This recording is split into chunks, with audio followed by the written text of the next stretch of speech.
I've got a couple of people who pre-registered, Sally and Bill, I'm assuming. Looking to speak tonight, or are you just observing? Okay, sounds good. So Sally and Bill, as you're only speakers tonight, we'll give you the full 10 minutes. We don't let people go beyond 10 minutes, but we leave that 10 minutes just in case somebody else will walk in at the end. So Sally, you're up first. Thanks. So I informed the city that I plan to speak at the December 16th listening session. I plan to ask again about police surveillance.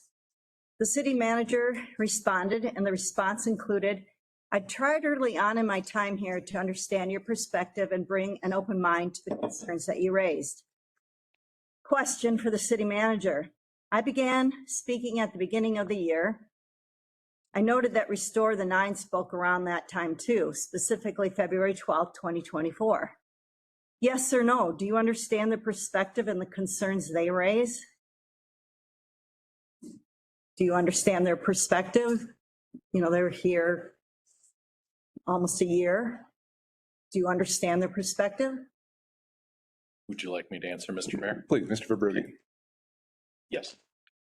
If the city passes plans for the area and the residents note that the construction does not align with the plans and they come back to the listening sessions, would you understand why they came back? I think, Ms. Ness, you're dealing in hypotheticals. Yes, definitely, hypotheticals. Yeah, you know, there's a plan on the table. You guys, you know, they seem to understand the plan on the table, but then it changes. They notice it's different and they come back. I mean, would that be a negative, or you'd go, oh, I understand why they're back.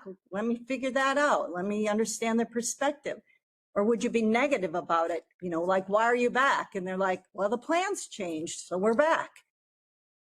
Would you understand why they were back, or that would be? And you are speaking in hypothetical, Sally, and yeah, I'll move on. Really help to I'll move on. Further a discussion here. Okay, for instance, if the plans did not include a berm and the residents noted debris from Moyer Park parking lot being buried on site and they wanted it addressed, would you understand their perspective and the concerns they raised? I mean, would it make sense to see them back in here if the parking lot was being destroyed and they plopped it on Moyer Park and they put debris there and then dirt on top of it? Would that be understandable, or would you be like, why are they here? I don't understand their perspective. It makes no sense. Okay, I don't expect any answer. I'll just keep going. For instance, if this construction was happening before 7 a.m. and they wanted it addressed, would you understand their perspective and the concerns they raised? For instance, if the plans were for specific trails and residents noted additional trails being constructed and they wanted it addressed, would you understand their perspective and the concerns they raised? May 2nd, 2011, a CUP was approved that staff stated, the proposed reuse of the school with a variety of functions maximizes the occupancy of the vacant school. So in 2011, the city approved a conditional use permit where it stated the maximum occupancy, the functions maximize the occupancy of the vacant school. I did not oppose the proposed use. It wasn't until I heard the intended use was for far more than what the building proposed that I got involved and spoke May 16, 2011. Specifically, DAEF proposed a use for a prayer on Friday for 200 and yet had 800 to 1,000 at the building on March 2011. They did not own the property at that time, and yet they had an event in a building that wasn't being used. It didn't have a certificate of occupancy. Residents asked the city to address this. Are you saying this is not a perspective or concern you understand? Going back to the prior incidents, Darl Farouk took debris from their parking lot, put it on shared property, put dirt over it. It was asked to be addressed and it wasn't. The other instance, Darl Farouk started construction before 7 a.m. We wanted the city to address it. It wasn't addressed. The other one where I mentioned trails, you know, like if specific trails were planned and then something else happens, would they be back in here? Like, I thought the trails were here. No, now the trails are closer to the creek, you know, they'd be in here, they'd ask. For us, we were told 200 and they had 800 to 1,000 and we wanted the city to address it. The executive director at the time said people were curious, but they would not all attend. The 800 to 1,000 showed up again at a building without a certificate of occupancy. They did not own it. And they had an event in the building of 800 to 1,000, nothing. And so the executive director at the time says he apologized for the parking lot not being available to those who want to use the park. And yet today, it's like, we don't get to use the parking lot. And it's like, we want it addressed. And it's a perspective you don't understand. Here in 2011, they had an event. The executive director apologizes for filling up that parking lot. And now it's filled up and nobody addresses it. And it's a perspective you don't understand. Residents were given a list of staff to call. We had concerns at the time, specifically about the intensity of the use of the property. How would we know it was the intensity of the use? By the traffic and the parking. Darfur fills their parking lot, the Smith Park parking lot, and parks in the street. Residents call, and at one point the city did require Darfur to follow the city on-street parking regulations, but not anymore. And you don't understand that perspective, how through the years, the executive director knew the park patrons should be able to use their parking lot, said it wouldn't happen, it happens, and nobody addresses it. If the city permitted a group of daily use of Moyer Park and stated 200, but had hundreds more and filled the Moyer Park parking lot and residents asked the city to address it and the city did not, this wouldn't be a perspective you'd understand or concern if the Save the Nine, Restore the Nine came in here and said, wait a minute, what's going on? We never knew you were going to allow this type of use at Moyer Park. And here they were back in here asking the city to address it. But somehow me asking the city to address the non-compliance and overuse and the other thing about the continued changes at the building, the amount of conditional use permits, the amount of changes through the years going from, for instance, in 2013, the city changed it so institutional uses were required to be adjacent to an arterial collector. And yet in 2016, there was a CUP amendment for a daycare. 2017, there was a zoning request from residential to commercial. In August 2017, the fire inspector issues a certificate of occupancy for a charter school, even though there hadn't been a conditional use permit process or one approved. So each time these happen, you're going to see me here saying, address this. So it seems like she's in there all the time. Well, yeah, I am, because they were always here asking for changes that weren't city code compliant. So then 2017, August 2017, they wanted to add the charter school to reach levels of 175. August 29, 2017, then it was a CUP to increase from 60 to 120. November 2017, those weren't approved. So then this is another thing. If something isn't approved, you can't come back to the council for a year. And the reason is it's awful for the residents of the neighborhood to have to keep addressing proposed uses. But if they get the inkling that the city is going to approve it and they pull out, then they can come back in and request another CUP. So August 29th, it didn't go through. November 2017, there was the CUP expansion from 6 to 84. Sally, your time is up. Okay, thanks. So you have to sign that? You can find her. You know who she is. Yes. Okay, thank you. You're welcome. Mr. Becker, good evening. Welcome. Pardon? Good evening. Welcome. Oh, thank you. Mayor, I appreciate it. Almost called you governor. You want to be governor? We did not pay him enough for that job. There's too many Tims who are governor right now. It's fine. I want to thank the mayor and the city council for allowing me to speak this evening. This topic, taxes, is normally going to be covered in about, half an hour. But I couldn't make that, so I appreciate accommodating me. So typically what we do, Mr. Becker, if we have a topic on the agenda where there's going to be a public hearing, Right. we don't allow it to be discussed here.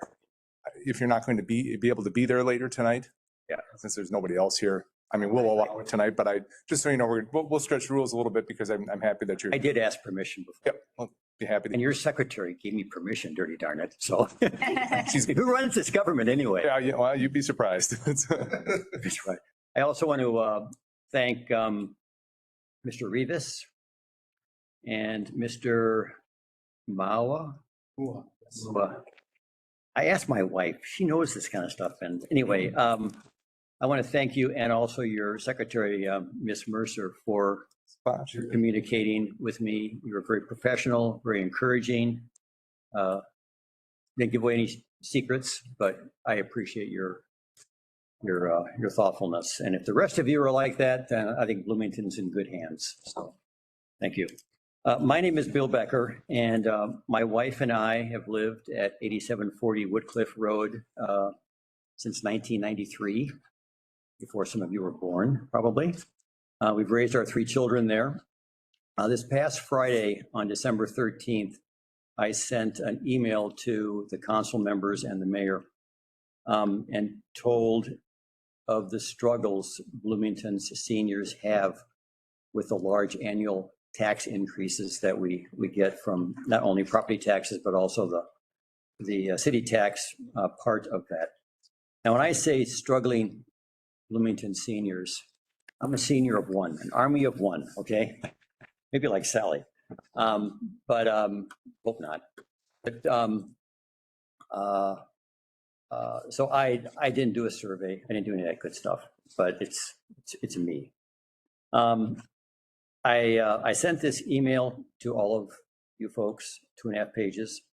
So I'm not going to reread it here. However, I do want you to know that my own city of Bloomington taxes have increased from, by the way, do you want a copy of what I'm saying? Yeah, Yes, you can. You didn't get emailed. You didn't get emailed this. Okay. This is Safal will pick that up and she'll just. Thank you. just You for get this. the other email with the data that you. Yes. Got that, good. And I'm glad you did. So my city of Bloomington taxes have increased in 2017 when it was $1,380, which is the year I retired. I was 70 years old at that time. And it's being proposed to go to $2,329 in 2025. This represents a 68.8% increase in my Bloomington city taxes, 68.8% over 8 years. My total property taxes have increased from $4,608 in 2017 to a proposed $6,784 in 2025. And this represents a 47.2% increase in my property taxes in 8 years. Those are big numbers, especially when you're retired. During this same 8-year time period, my wife's and my combined Social Security income has risen 27.3%. Therefore, in 2025, 44.6% of the increase that we will receive from Social Security will go to paying the 9.3% increase in my 2025 property taxes, which includes the 11.3% increase in our 2025 City of Bloomington taxes. That 44.6% number came from, I described it in my email to you. My taxes are increasing $575 My Social Security is increasing a net of $1,290. If you divide 575 by 1290, you get 44.6% increase. So for example, if in 2025, my wife and I receive a $100 a month increase in Social Security, which is going to be darn close, we would turn around and write a check to Hennepin County and the city of Bloomington for $44.60 each month to cover just the increase in our 2025 taxes. We could keep the remaining $55.40 each month to pay for increases in our out-of-pocket medical expenses, our Medicare premiums, our Medicare Advantage premiums, which none of you are on, homeowners insurance, car insurance, maintenance, food, gasoline, utilities, and all the other cost increases that comprise our cost of living during 2025. These percentage increases don't apply to just my wife and me. To some degree, they apply to every Bloomington resident, but especially to retired Bloomington residents whose incomes are more fixed. Those 65 and over represent 20.3% of Bloomington's population and has been the fastest growing piece of the fastest growing segment since 1980. I Googled it. Every fifth person you see in Bloomington is a senior. Every fourth tax-paying person you see in Bloomington is a senior. And I would guess that although seniors represent 25% of Bloomington's taxpayers, the city collects more than 25% of its revenue from seniors. Seniors have been paying taxes for decades. I know because I've been around for decades. We are grandparents. It's the best job in the world. We are your neighbors. We are not bad people, but we need your help. We need you to put an end to high tax increases. So please read my letter, take it to heart, and please act on it. Thank you. Yes. Councilmember D'Alessandro. Thank you, Mr. Mayor. I'm happy to meet you. Thank you for attending all that. Are you I'm District 3? Yes, sir. Nice to meet you. Yeah, pleasure. Thank you very much. Always good. Yeah. So I'm asking some questions, and I'll probably ask some questions specifically about your situation because you're giving us specific information.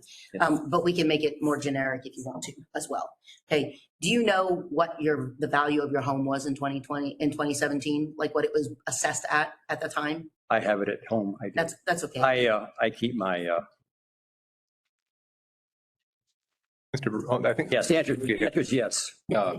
I don't know it offhand. It's okay. I'm not trying to lead a bit Yeah. here. Don't worry.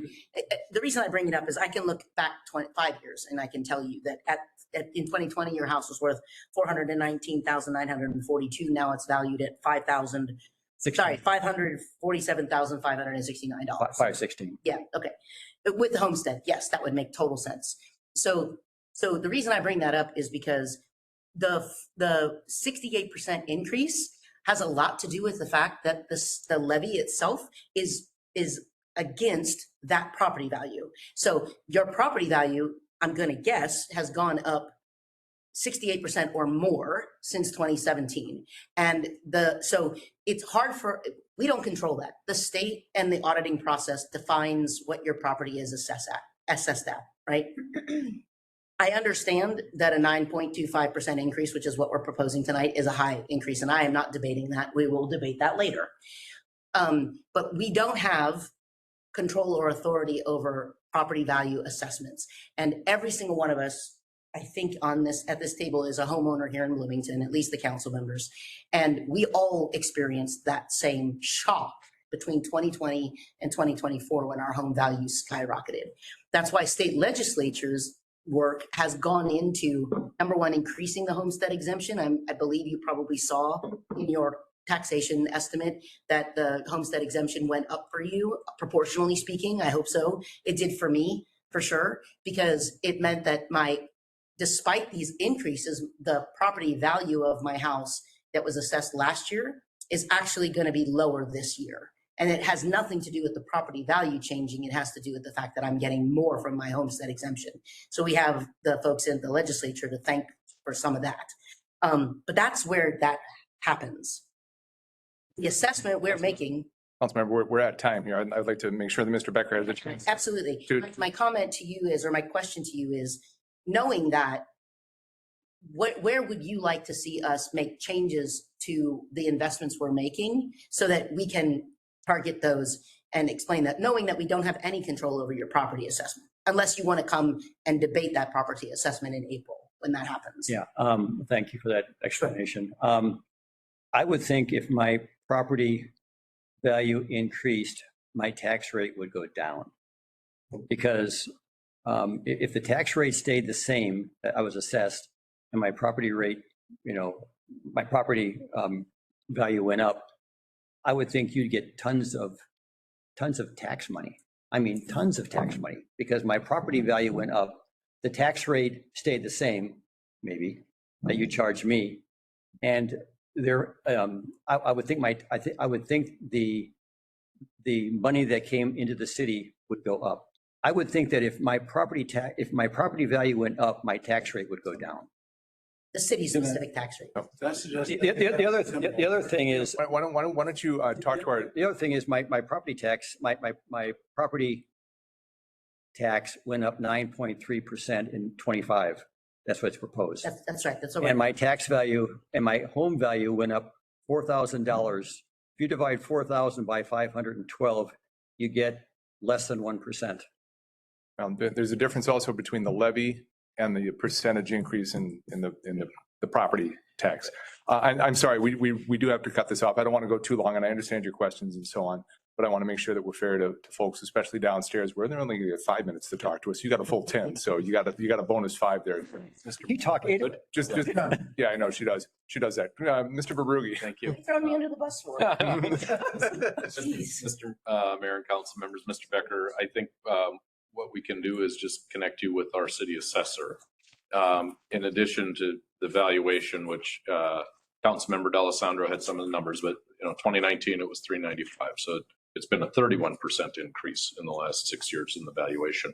But what the assessor can do is just walk you through the math of how the levy calculates against the total valuation within the city, and then how that gets divvied up. Because I understand what you're saying in terms of trying to figure out how the rate would work, and it's misunderstood right now. So Tim Baldner, our city assessor, I'll put him in contact with you, and you can talk to him. We also actually have, we can find the web link because our budget manager and our city assessor did a really nice piece on how valuation and levy works together, because it explains those mechanics pretty well. So we'll get that to you as a follow-up from tonight. Just Last thing, 2 seconds. Yep. look, can Tim help him if there's any property tax relief options? Absolutely. Our Absolutely. assessor's office does that. Yep. There is. In 2025. I do want to thank you guys. You changed the city speed limit from 30 to 25. You should have gone to 20, but it's in a step in the right direction. There are kids everywhere in our neighborhood. I mean, everywhere. And you got UPS trucks, FedEx trucks, Amazon trucks, mailmen, and construction, and they're all going faster than they should. Yeah. Not the mailman. He's Come on. but I mean it. So I thank you for that, and Merry Christmas. Thank you for your job you guys do for Bloomington. Just lower my taxes, okay? Loud and clear. I also like to lower our all. I would look for a motion to adjourn our listening session and head downstairs. Second. We got a motion and a second to adjourn. All those in favor? Aye. We are adjourned. We'll head to see you downstairs. Thank you.